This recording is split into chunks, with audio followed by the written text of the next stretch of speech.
মূল দাবি যদি বলি, এক হচ্ছে যে সমস্ত গ্রামবাসী ওখান থেকে অ্যারেস্ট করা হয়েছে, আমরা তাদের নিঃশর্ত মুক্তির দাবি জানাচ্ছি। তার সব থেকে বড় কারণ হচ্ছে যে এরা কেউ সমাজ বিরোধী নয়। এখন যে যা অবস্থা চলছে, ঘটনার প্রতিক্রিয়াতে কিছু ঘটনা ঘটতে দেখেছি আমরা দেখেছি কোথাও আগুন জ্বলছে, দেখেছি এই কোন বাড়ি ঘর ভাঙচুর দেখেছি আমরা। কিন্তু এটা মনে রাখতে হবে যে ওই মানুষগুলো দিনের পর দিন প্রশাসনের দরজায় ঘুরে কোন সুবিচার পায়নি বলে তারা অভিযোগ করছেন।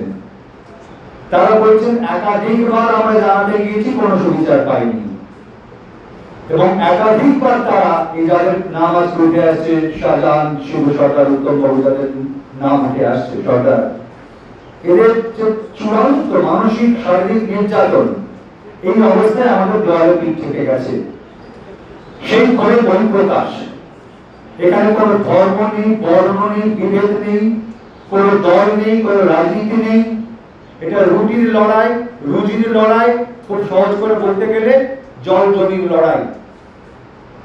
এই লড়াইতে যে মানুষগুলো পথে নেমে প্রতিবাদ করছেন, বিশেষ করে মহিলারা, তাদের আমরা কুর্নিশ জানাতে গিয়েছি এবং তার সঙ্গে একটা কথা বলতে গিয়েছি যে তাদের সম্পর্কে যে নানা সার্কাস্টিক্যালি নানা রকম কথা বলা হচ্ছে, অত্যন্ত অসম্মানজনক উক্তি সেই মহিলাদের সম্পর্কে করা হচ্ছে।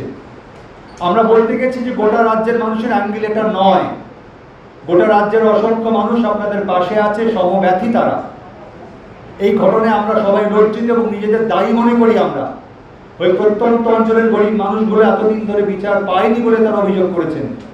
তাই আমরা গিয়েছি এক তো নিজে মুখে তাদের কথা শুনতে, যেহেতু বারবার এখানে এখন জিজ্ঞেস করা হয় যে আপনি শুনেছেন, আপনি জানেন, আপনি দেখেছেন।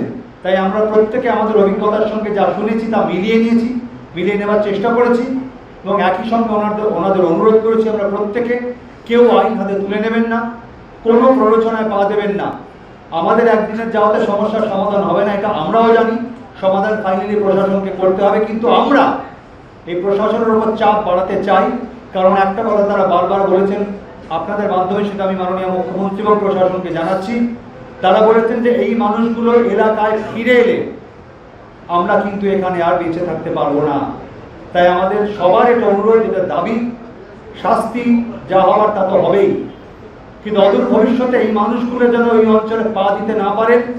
এবং একই সঙ্গে পশ্চিমবঙ্গের কোনায় কোনায় যেখানে যেখানে এই জাতীয় ঘটনা, সেটা শুধু শারীরিক নির্যাতন নয়, মানসিক নির্যাতন এবং তার জমি কেড়ে নেওয়া, 100 দিনের টাকা, এই যা অভিযোগ উঠে আসছে, সব জায়গায় যাতে মানুষ একদম চোখে চোখ রেখে শিরদাঁড়া সোজা করে প্রতিবাদ করতে পারেন এবং সেই প্রতিবাদে রাজ্যের সহনাগরিক হিসেবে আমরা তাদের পাশে আছি, এই কথাটাই বলতে গিয়েছি।